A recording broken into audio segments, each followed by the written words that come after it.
Welcome to a gripping tale of courage, justice, and a nation's determination to protect its waters. In this video, we'll take you on a journey to the coast of Argentina, where an extraordinary event unfolded. But first, make sure to hit that subscribe button and ring the notification bell to stay updated on the latest global news and events. Argentina, a land of stunning landscapes and diverse marine life, is deeply committed to preserving its natural resources and ensuring a sustainable future for the generations to come. However, this commitment was put to the test when a group of illegal Chinese fishing vessels ventured into a restricted area off the South American coast. Argentina's Coast Guard says it sank a Chinese fishing vessel that was fishing in a restricted area off the South American country's coast.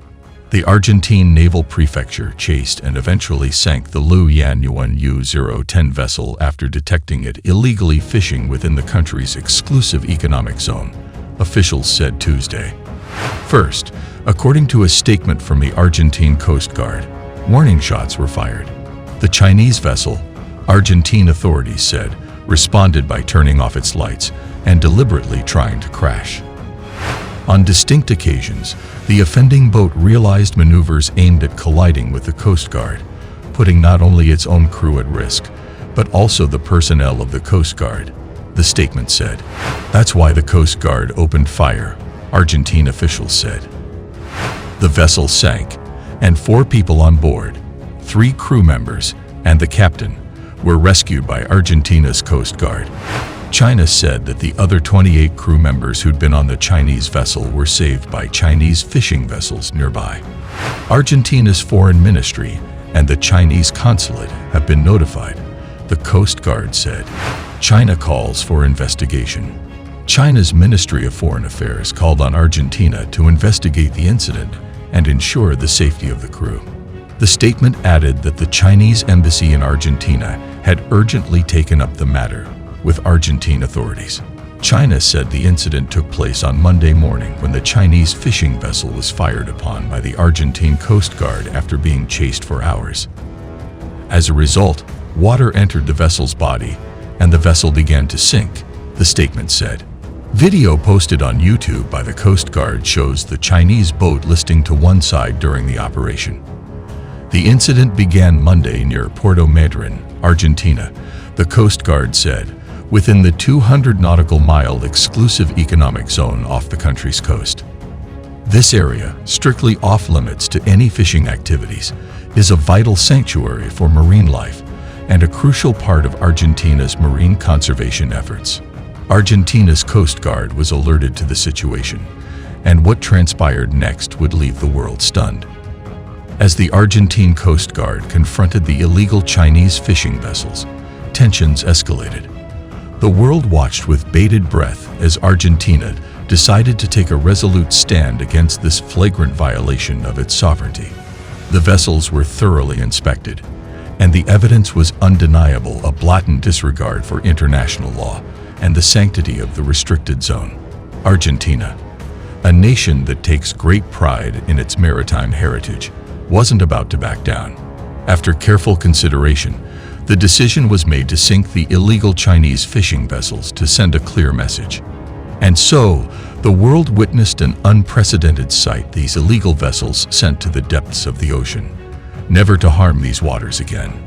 This bold action was met with both applause and criticism, sparking a global debate on environmental conservation, international relations, and territorial sovereignty.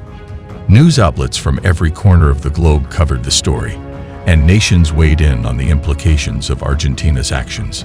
The consequences of Argentina's decision are profound. On one hand, it demonstrates their unwavering commitment to protecting their natural resources and marine life. Scientists and marine biologists applaud the move, as it preserves the delicate ecosystem in the restricted zone. On the other hand, this action has strained diplomatic relations between Argentina and China, raising questions about the complex balance between sovereignty and international cooperation. Argentine authorities have notified the Chinese government of the incident, The Foreign Ministry and Chinese Embassy in Argentina have already lodged emergency representations with the Argentinian side and expressed serious concern about the incident, demanding Argentina launch an immediate probe and report on the details to China. The Chinese Foreign Ministry said in a statement, Chinese fishing vessels conduct similar activities all over the world. Argentine authorities caught an illegal Chinese fishing boat hoarding 180 tons of fresh squid caught in Argentina's exclusive economic zone. Additionally, as the New York Times' Ian Urbina recently reported, Chinese poachers pose similar problems for the maritime authorities of small Pacific island nations.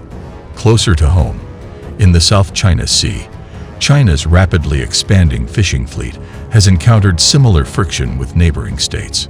It's unknown what precisely the fishermen involved in Tuesday's incident had caught or were in the process of catching, but this is far from the first time Chinese fishermen have been at the center of illegal fishing disputes far from Chinese shores. Both Argentina and China are parties to the United Nations Convention on the Law of Sea, UNCLOS, which defines exclusive economic zones as areas beyond and adjacent to the territorial sea, where a coastal state has special sovereign rights, including for the exploration and exploitation of natural resources. The incident has far-reaching implications, with nations worldwide pondering the importance of preserving marine sanctuaries and enforcing international law. In the wake of this event, Argentina has increased its efforts to protect its waters and the marine life that thrives within them. As the sun sets on this remarkable chapter in Argentina's history, we are left with a profound question: how far should a nation go to protect its natural treasures? Argentina's decision has certainly ignited a global conversation, and the world will be watching as this story continues to unfold. Don't forget to subscribe and hit that like button if you found this video informative and thought-provoking. Stay tuned for more engaging content that explores the pressing issues of our time. Connect with us on social media and visit our website for in-depth articles and analysis. Your support is what keeps us going. Thank you for joining us on this journey. Until next time, remember, the ocean's treasures are worth protecting, no matter the cost.